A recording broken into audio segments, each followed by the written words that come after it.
नमस्कार दोस्तों। कल निफ्टी और बैंक निफ्टी में कहाँ पे ट्रेड करेंगे उस पे डिस्कस करते हैं। वो करने से पहले मुझे मेरा 3 दिन का ट्रेड आपको डिस्कस करना है। मैंने कहाँ पे ट्रेड लिया, क्या लॉजिक था, कितना लॉस लिया, कितना प्रॉफिट हुआ। सोमवार के दिन मार्केट गैप अप होने के बाद सबको ऐसे ही लग रहा था कि मार्केट अभी ऊपर ही जाएगा, क्योंकि इलेक्शन का रिजल्ट जो है एग्जिट पोल के हिसाब से शायद या उसके आसपास आ सकता है। इस लॉजिक से हम लोगों ने भी यहाँ पे जो है पुट सेल किया था और उसको कैरी फॉरवर्ड करके हम लोग लेके गए थे और यही सोच के चल रहे थे कि मार्केट कल मंगलवार के दिन भी गैप अप होगा। जो मैंने पोजीशन जो कैरी फॉरवर्ड किया था उसमें मेरा शायद 1200 का प्रॉफिट चल रहा था। लेकिन जिस दिन वो मंगलवार के दिन जब वो मार्केट गैप डाउन ओपन हुआ, तब मैंने वहाँ पे जो लॉस है, मैंने लॉस जो बुक किया है वो 2025 रुपये का लॉस मैंने बुक किया है। या जहाँ पे इधर ही जब मार्केट आया तब मैंने वो लॉस बुक कर लिया। उसके बाद मैंने दिन भर के लिए कोई ट्रेड नहीं किया, क्योंकि मार्केट बहुत वोलाटाइल था। तो ये मार्केट कहाँ पे जाके रुकेगा, क्या करेगा, कुछ समझ में नहीं आ रहा था। तो मैंने बैंक निफ्टी ऑप्शन सेलिंग में कोई इंट्राडे में एक भी ट्रेड नहीं लिया, क्योंकि ऑलरेडी प्रीवियस डे का जो पोजिशनल हम लोगों ने कैरी किया था वही लॉस में कन्वर्ट होके ऐसे ले लिया था।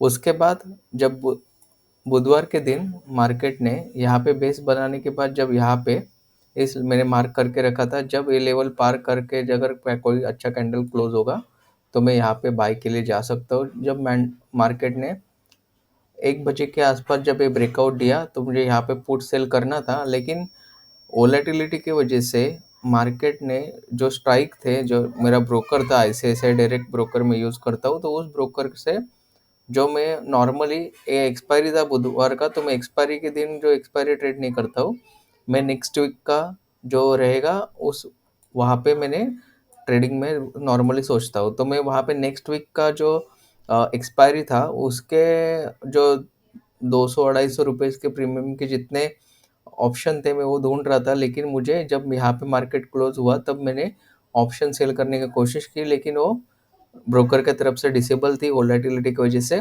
तो मैं वो ट्रेड नहीं कर पाया। नहीं तो मैं यहाँ पे जो है पुट सेल करके इंट्राडे के लिए ट्रेड लेने वाला था, लेकिन अच्छा प्रॉफिट भी हो सकता था। लेकिन जो मैंने 2000 का लॉस बुक किया था वो यहाँ पे शायद रिकवर हो जाता था। उसके बाद आज जो गुरुवार के दिन आज निफ्टी एक्सपायरी थी, तो यहाँ पे मैंने प्लान किया था जब मार्केट इस लेवल के ऊपर जाएगा से या सस्टेन करेगा उसके बाद मैं पुट सेल करूँगा। और अदरवाइज अगर जब मार्केट इसके नीचे आएगा तो मैं यहाँ पे कॉल सेलिंग के लिए देखूंगा। और कल के दिन जो है RBI पॉलिसी है, तो शायद कल मुझे पता था कि आज मार्केट साइडवेज रहेगा, इसलिए मैंने आज यहाँ पे कोई ट्रेड नहीं लिया। क्योंकि क्या हो रहा है, 15 मिनट के आप कैंडल पे देखते हो तो अब 274 पॉइंट्स का कैंडल है। यहाँ पे एक कैंडल देखेंगे तो 139 पॉइंट का कैंडल है। जो कैंडल से बहुत बड़े बड़े कैंडल बन रहे हैं। अपना क्या है, 150-200 रुपये का हम लोग प्रीमियम सेल कर रहे हैं। अगर वो समझ लीजिए उसके अपोजिट में अगर 300-400 पॉइंट का एक ही कैंडल बन गया, तो अपना जो 300 का जो प्रीमियम है वो 200 का प्रीमियम है वो डायरेक्ट 250-300 पॉइंट तक जा सकता है। इसलिए मैं आपको बोलता हूँ कि हमेशा रिस्क रिवॉर्ड फॉलो करके ट्रेड करिए। तो इसलिए मैंने ये 2-3 दिन कोई ट्रेड ज़्यादा किया नहीं, या ऑप्शन बाइंग भी किया नहीं, क्योंकि वो मुझे नहीं जमता है।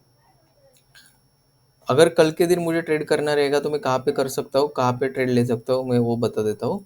समझ लीजिए कल अगर मार्केट, एक तो मैं ट्राई करूँगा कि 10 बजे तक कोई ट्रेड नहीं कर पाऊँ, कि 11:30 के बाद जब इनका RBI पॉलिसी का रिजल्ट आएगा अच्छे से, तब उसके बाद अगर ट्रेंड फॉलो होगा, अगर रेपो रेट या इंटरेस्ट रेट पे क्या डिसीजन आएगा मार्केट के फेवर में अगर रहेगा, मार्केट अगर बुलिश होता है, जब मार्केट 49,688 की लेवल क्रॉस करके अगर सस्टेन करेगा, उसके बाद यहाँ पे जब यहाँ जाके मार्केट अगर कोई अच्छा सा 11-11:30 बजे जब उनका RBI पॉलिसी ख़त्म हो जाए, तब यहाँ पे अगर कोई अच्छा कैंडल ब्रेकआउट कैंडल बनेगा, तो यहाँ का मैं पुट सेल करके बैठा रहूँगा और वेट करूँगा अच्छे PNL के लिए।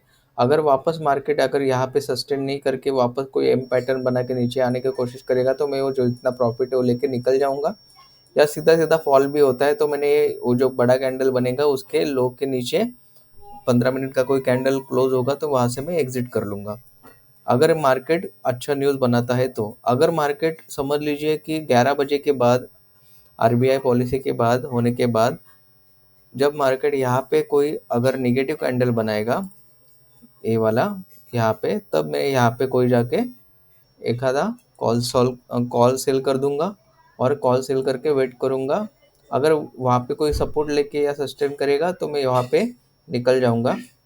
इस तरीके से मैं कल का प्लान कर रहा हूँ, लेकिन मैं आपको वही बता रहा हूँ कि ए अगर मॉर्निंग में 9:30 बजे या 10 बजे होता है और मार्केट सीधे सीधे ऊपर जाता है, तो मैं वो जब तक आरबीआई पॉलिसी कंप्लीट नहीं होती है, कोई रिजल्ट या न्यूज़ बाहर नहीं आती, तब तक मैं यहाँ पे कोई ट्रेड नहीं करूँगा।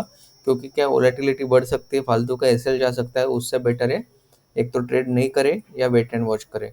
दिन भर के लिए ट्रेड नहीं मिलेगा तो मैं ट्रेड नहीं लूँगा। इसी लॉजिक से मैं ट्रेड करता हूँ।